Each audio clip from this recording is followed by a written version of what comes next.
So we had someone do a response video to a video we made about them. You may remember King of Reeds. He was basically saying that if you have it, you don't have to disclose it. It is not my job to disclose my HIV status to anybody, even sexual partners. It is both people's job to talk about their sexual health. So, okay, I actually want to hear his response. Well, I wanted to, and then I heard it, and then I was like, maybe not. But let's hear the response. The King of Reeds is very much here and very much queer, and you're gonna have to deal with it. So yes, I saw the video of Miss Abba and Miss Preach, or whatever their name is.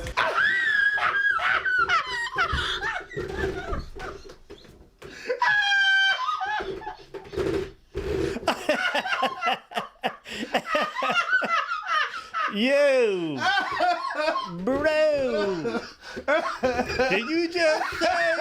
Did you just misgender me? Whoa, my pro LGBTQIA plus friend. You're gonna try to misgender people right off the bat? You gonna educate me by misgendering me? Oh, wow. Okay, blood. Okay. Oh, wow. Okay, we not playing. We not playing. Wow. What better way to fight stigma than by stigma? You know what I'm saying? Oh, Who does that? Yo, that come on, bro. oh, wow.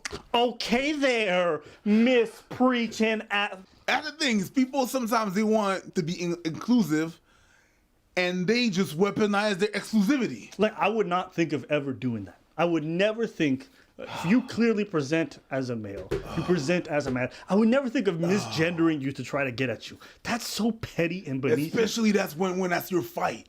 Especially when that's your fight. I want you guys to just go back and forth between both of the videos. Clearly watch ours and see we never insulted him personally. Even though, you know, we could. We don't do it because we want to still stay on topic. But I respect that you decided to go that road. I'm not mad at it. Low blows are fine. Keep going. Low blows are fine. Yes, Miss Preach. Now play. He gonna take that as an invitation. All right. No matter how much fat phobia, how much colorism, how much, girl, I already know how some of you cis women feel. And I also saw some biphobia, but girl, we ain't gonna get into that. You know, justifying you out here being xenophobic. I saw them addressing a video that I did on Twitter talking about HIV. I will be discussing it and educating them because it seems like they're quite ill-informed and they don't know what they're talking about. But we have a lot of people who shout out anti-black, ignorant statements to get attention on YouTube to pay their little bills. We will be addressing that. And even me dealing with Abba and whoever the hell. Okay. Abba and whoever the hell, Miss Preach over here. Okay there, Miss Preach. Nah, whatever. Did you just Whatever. Did you? Abba and whatever. Okay. I don't think there's anything anti-black in what we said. I don't understand. People, when they feel attacked, they feel it's anti-them. That's something that I've noticed in a lot of videos that we do. If we show some toxic traits of women, therefore people are going to say that we're anti-women. Yeah. If we show some traits about the trans community that makes no sense, we're transphobic. But it's not even the community, it's some people, because, you know, we have to acknowledge the fact that they're not a monolith. So I cannot even go with saying that it's a community. But when some people do some toxic traits or say some things that are not right, we are against the whole thing. And that's not the fact. But we didn't even do that. It would be like coming after someone because they work in business and we criticize their business ethics and they're like, but I'm a woman and you can't say that against women. I'm like, no, we didn't talk about blackness. No. So I don't know why you said it was anti-black, but anyways, you know what? It's fine. Carry on. We'll keep watching.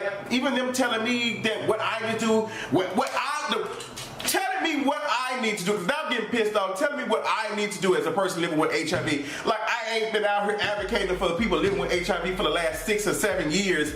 Before I even came out as positive, before I even found out I was positive, I was out here doing the work and doing the research. Are you dumb? Are you dumb? How dare you open your mouth to tell me what people who are living with HIV need to do? Because it's affecting other people's life. That's why we dare to do that. You're putting people that are not living with HIV at risk. That's what you're spreading. I just didn't want to do that, but I did that. We're telling you that someone that is not HIV positive would like to know if you are before engaging in anything with you.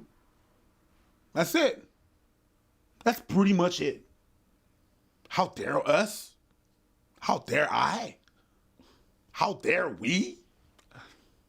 Oh yeah.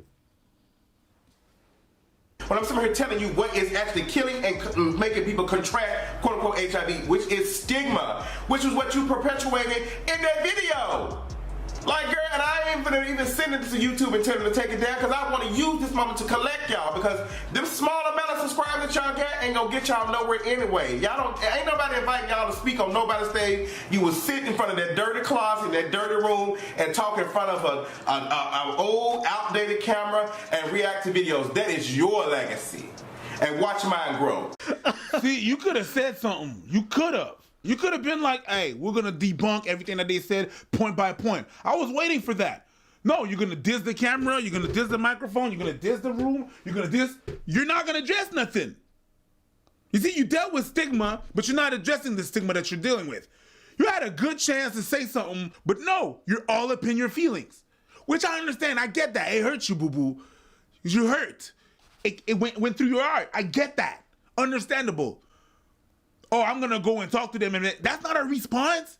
That's just you being emotional. You're going to insult him. You're going to insult me. You're going to insult us. You're going to insult the room. Fine, go ahead. Oh, and you're not going to get no subscribers because not going to. That doesn't say anything about what the topic is. Stay on topic. What are we talking about here? You had a good chance to do it, but you didn't do it. I'm disappointed because I was ready to listen, to hear what you had to say. Let me hear a perspective of someone that has HIV. Let me hear you. What's up? What you got to say? I was actually ready to listen, but you came with your nonsense. Oh, your room dirty, missing misses, and this and that, and and you're in front of that dirty ass. You're doing a disservice to your people. I'm just confused. This man talked about our camera. Bro, have you seen the quality of your lens? Bro, you talked about my room. Bro, you're in front of a white room. There's nothing behind you. You're talking... Doesn't matter. Hold on.